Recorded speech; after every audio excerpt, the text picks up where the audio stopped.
General जाहिया ने मार्च 1969 में सदर अयूब खान को इस्तीफा देने पर मजबूर किया और चीफ मार्शल एडमिनिस्ट्रेटर बन गए।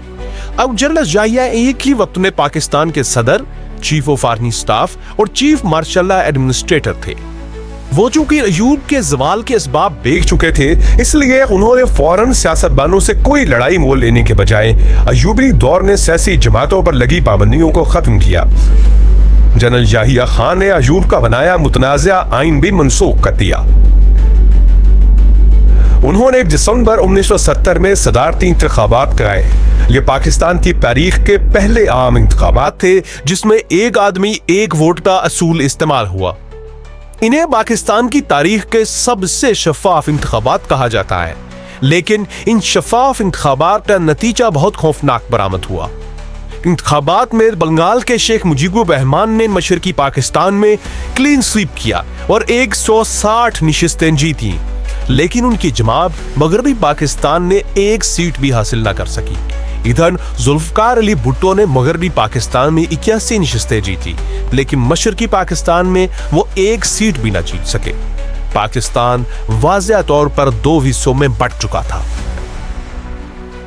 पूरा मशरकी पाकिस्तान शेख मुजीब के साथ खड़ा था और शेख मुजीब आईनी लिहाज से पाकिस्तान के नए हुक्मरान थे। जनरल जाहिया की जिम्मेदारी थी कि उन्हें इक़्तिदार मुल्तकिल करते। इस मकसद के लिए जनरल जाहिया ने 1 फरवरी 1971 में ढाका में कौमी असम्बली का इजलास बुलाया। ये एक तारीफी मौका था कि पाकिस्तान को मशरकी पाकिस्तान से मुंतखब क़यादत मिल रही थी, लेकिन इस तारीखी मौके पर भुट्टो ने कौमी असम्बली के इजलास में शिरकत से इनकार कर दिया। न सिर्फ उनमें शिरकत से इनकार किया, बल्कि उन्होंने अपने नुमाइंदों को भी धमकी दी कि जो कौमी असम्बली के इजलास में जाएगा वो उसकी टांगे तोड़ देंगे।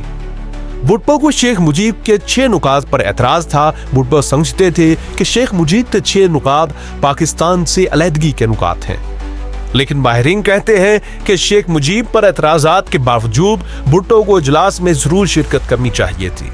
भुट्टो ने जनरल जाहिया पर इजलास मुलतवी करने के लिए दबाव डाला। याहिया ने ये इजलास मुलतवी कर दिया। इजलास का मुलतवी होना था कि मशरकी पाकिस्तान में आग लग गई। बंगाली समझ गए कि मगरबी पाकिस्तान की इशराफिया हमें इक़्तिदार मुंतकिल नहीं करना चाहती। मशरकी पाकिस्तान में सिविल नाफरमानी की तहरीक चल पड़ी। बारल जो पहले से मौके की ताड़ में बैठा था, उसने बागी ग्रोह मुक्ति बाहिनी के जरिए मुसल्ला बगावत शुरू करा दी। मुक्ति बाहिनी के मुसल्ला ग्रोहों ने पाक फौज और मगरबी पाकिस्तान के हामियों पर हमले शुरू कर दिए। ये पाकिस्तान बचाने का आखिरी मौका था। अगर उस वक्त भी एक इजलास बुलाकर इक़्तिदार इंतखाबात जीतने वाले के सुपुर्द कर दिया जाता तो शायद पाकिस्तान की तारीख कुछ और होती। बो की अर्जी इतना सादा भी नहीं रहा था, लेकिन जनरल जाहिया ने इक़्तिदार मुंतकिल करने के बजाय ये आखिरी मौका भी गवा दिया और बगावत को चलने के लिए फौजी एक्शन शुरू कर दिया। ये तारीखी हकीकत है कि फौजी एक्शन को भुट्टो समेत तमाम बड़ी सियासी जमातों ने सपोर्ट किया था। पार फौज में मुक्ति बाहिनी की बगावत को 9 माह में कुचल दिया, लेकिन इस फौजी एक्शन के नतीजे में नफरत की नदी का पानी सरों से बहुत ऊंचा जा चुका था। दूसरी तरफ मौके की ताड़ में बैठे भारत ने अपनी साजिश को नाकाम होते देखा तो इंटरनेशनल बॉर्डर क्रॉस करते हुए मशरकी पाकिस्तान पर हमला कर दिया। पाक फौज चारों तरफ से घेरे में आ गई। जोग्राफिया हमारे खिलाफ था।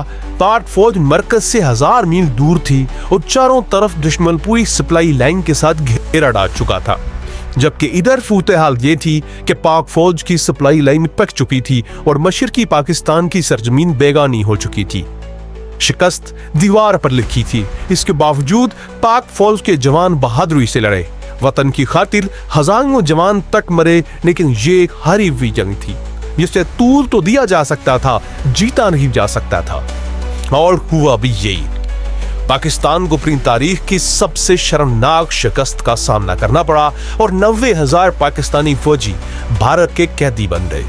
मुल्क टूट चुका था और पाकिस्तान मशरकी और मगरबी के बजाय सिर्फ पाकिस्तान रह गया था। गो के मुल्क तोड़ने का जिम्मेदार कोई एक फर्द नहीं हो सकता, इसके पीछे सैकड़ों अवामिल होते हैं। लेकिन अगर ये देखना हो कि आखिरी वक्त में वो कौन सा शख्स था जो पाकिस्तान को बचा सकता था लेकिन उसने नहीं बचाया, तो उसका नाम है जनरल जाहिया।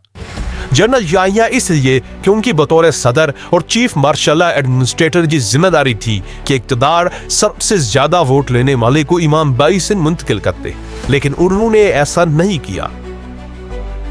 लेकिन इसका यह मतलब हरगिज नहीं कि पाकिस्तान तोड़ने के तन्हा जिम्मेदार जनरल याहिया थे, क्योंकि वक्त करता है परवरिश बरसों, हादसा एकदम नहीं होता। सानह मशरकी पाकिस्तान के साथ ही जनरल याहिया के इक़्तिदार का सूरज भी गरूब हो गया। जनरल याहिया ने जुल्फ़िकार अली भुट्टो को 41 की तहरीर के जरिए इक़्तिदार मुंतकिल कर दिया। भुट्टो चीफ मार्शल एडमिनिस्ट्रेटर और दस्तूर सागर असम्बली के सरबराह बन गए। उन्होंने इक़्तिदार संभाला और जनरल याहिया को नजरबंद कर दिया। बाकी जिंदगी में जनरल याहिया ज्यादातर नजरबंद ही रहे। भुट्टो की फांसी के 1 साल बाद सकूत ढाका का यह अहम तरीन किरदार इंतकाल कर गया। उधर पाकिस्तान से अलग होने वाले बांग्लादेश में एक के बाद एक फौजी बगावत जन्म लेती रही, यहां तक कि अलहदगी के सिर्फ 4 साल बाद ढाका में शेख मुजीब को नौजवान फौजी अफसरों ने घर में घुसकर कत्ल कर दिया। यूं सिर्फ 10 साल के अंदर अंदर सकूत ढाका के तीनों अहम किरदार भुट्टो, शेख मुजीब और जनरल याहिया मौत की वादी में जा सोए। पाकिस्तान में सानह की वजूहात जानने के लिए कमीशन बनाया गया। इस कमीशन के सरबराह बंगाल से ताल्लुक रखने वाले चीफ जस्टिस हमीदुर रहमान थे। इस कमीशन ने सकूत ढाका पर तफसीली रिपोर्ट तैयार की। इस रिपोर्ट में जिम्मेदारों का तयन भी किया गया और सकूत ढाका के अवामिल भी लिखे गए। ये रिपोर्ट भुट्टो के दौर में मुकम्मल हो गई थी, लेकिन चंद मसलतों के पेश नजर उन्होंने इसे शाया नहीं किया। वो दिन और आज का दिन ये रिपोर्ट कभी सामने ना आ सकी। इसके कुछ हिस्से भारत में तो शाया हुए, लेकिन पाकिस्तान में से कभी पब्लिक नहीं किया गया। पाकिस्तान की कहानी जारी है। जुल्फ़िकार अली भुट्टो ने भारत पर वो क्या दबाव डाला था कि इंडिया 90,000 फौजी आजाद करने पर मजबूर हो गया। जनरल ज़ियाउल हक किस तरह एक और मार्शल लॉ लगाने में कामयाब हुए, ये जानने के लिए अगली किस्त देखिए। रोज कुछ नया जानने के लिए और इस सिलसिले की अगली किस्त के लिए हमारा चैनल सब्सक्राइब कीजिए और बेल बटन को क्लिक कीजिए।